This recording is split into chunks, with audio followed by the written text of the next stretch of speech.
8,441 কোটি টাকার দুর্নীতি ও আর্থিক অনিয়মের প্রমাণ। লাফিয়ে ব্যয় বেড়েছে প্রায় 7,755 কোটি টাকা। কিভাবে ঘটল এই মেগা লুট? কারা জড়িত? জাপানি ও দক্ষিণ কোরীয় অংশীদারদের এই যৌথ প্রতিষ্ঠানকে অন্তত 6,100 কোটি টাকা অতিরিক্ত পরিশোধ করা হয়েছে। টাইমসের অনুসন্ধানে এর বাইরেও 2,118 কোটি টাকার নতুন অনিয়ম শনাক্ত হয়েছে।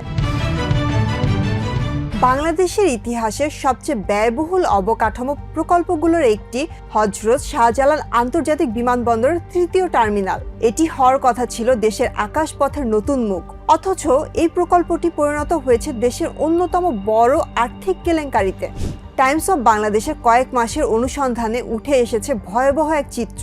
এই প্রকল্পের প্রায় 6,000 পৃষ্ঠার সরকারি নথি, চুক্তিপত্র, নিরীক্ষা প্রতিবেদন ও বিল বিশ্লেষণ করে মিলেছে অন্তত 8,441 কোটি টাকার দুর্নীতি ও আর্থিক অনিয়মের প্রমাণ। One parcel, more ways to send. Pathao parcel has expanded. Explore the new parcel. কিভাবে ঘটল এই মেগা লুট?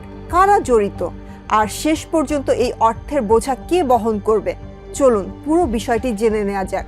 2017 সালে প্রকল্পটি অনুমোদিত মূল ব্যয় ছিল প্রায় 13,610 কোটি টাকা। পরে একাধিক সংশোধনের মাধ্যমে সেই ব্যয় বেড়ে দাঁড়ায় 21,365 কোটি টাকা। কয়েক বছরের ব্যবধানে লাফিয়ে ব্যয় বেড়েছে প্রায় 7,755 কোটি টাকা। টাইমস অনুসন্ধান বলছে এই ব্যয়ের বড় অংশই প্রকৃত নির্মাণ খরচ নয়, বরং অতিরিক্ত বিল, অনুমোদনহীন ব্যয়, ভুয়া মূল্যায়ন এবং পরিকল্পিত চুক্তি পরিবর্তনের মাধ্যমে আত্মসাৎ করা হয়েছে। সবচেয়ে বড় অভিযোগ ঠিকাদারি প্রতিষ্ঠান এভিয়েশন ঢাকা কনসোর্টিয়াম বা এডিসিকে ঘিরে।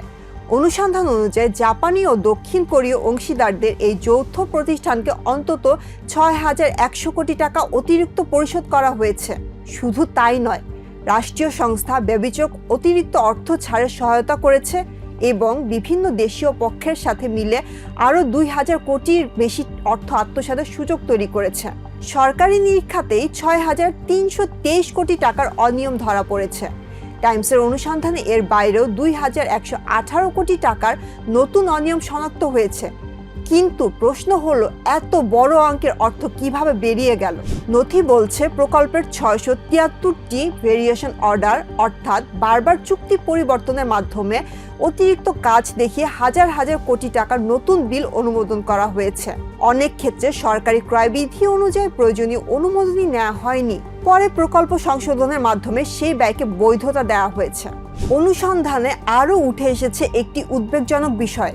প্রকল্পের নকশা, মাটি পরীক্ষা এবং বিভিন্ন প্রযুক্তিগত সিদ্ধান্তে শুরু থেকে প্রশ্ন ছিল, কিন্তু দায়িত্বে থাকা পরামর্শক প্রতিষ্ঠান এবং তদারককারী সংস্থাগুলো সেই প্রশ্নের জবাব না দিয়ে বরং বিতর্কিত সিদ্ধান্তগুলোকে সমর্থন দিয়েছে। এমনকি সরকারি নিরীক্ষা আপত্তি নিষ্পত্তি হওয়ার আগেই আবার নতুন করে প্রকল্পের ব্যয় বাড়ানোর উদ্যোগ নেওয়া হয়েছে, অর্থাৎ অনিয়মের তদন্ত শেষ হয়নি, দায়ীদের বিরুদ্ধে কোনো ব্যবস্থা হয়নি, লুট হওয়া অর্থ উদ্ধার হয়নি, তবুও ব্যয় বাড়ানোর প্রক্রিয়া থামেনি। সবচেয়ে গুরুত্বপূর্ণ বিষয় হলো, এই প্রকল্পের অনিয়ম ও দুর্নীতি শুধু একটি সরকারের সময় নয়, আওয়ামী লীগ সরকারের সময় থেকে শুরু করে অন্তর্বর্তী প্রশাসন এবং বর্তমান বিএনপি সরকারের সময় একই ধারাবাহিকতা বজায় রেখেছে। অন্যদিকে জাপানের ঋণে নির্মিত এই প্রকল্পের অর্থ শেষ পর্যন্ত পরিশোধ করবে বাংলাদেশের জনগণ। কিন্তু যে টার্মিনালের জন্য এত বিপুল অর্থ ব্যয় হয়েছে সেটি এখনো পুরোপুরি চালু হয়নি। এমনকি টার্মিনালটি আদৌ প্রত্যাশিত যাত্রী সেবা ও রাজস্ব দিতে পারবে কিনা তা নিয়েও প্রশ্ন রয়েছে। একটি আধুনিক বিমানবন্দর হওয়ার কথা ছিল বাংলাদেশের গর্বের প্রতীক, কিন্তু অনুসন্ধানে উঠে আসা তথ্য বলছে তৃতীয় টার্মিনাল হয়ে উঠেছে দেশের ইতিহাসের অন্যতম বড় অবকাঠামো দুর্নীতির প্রতীক।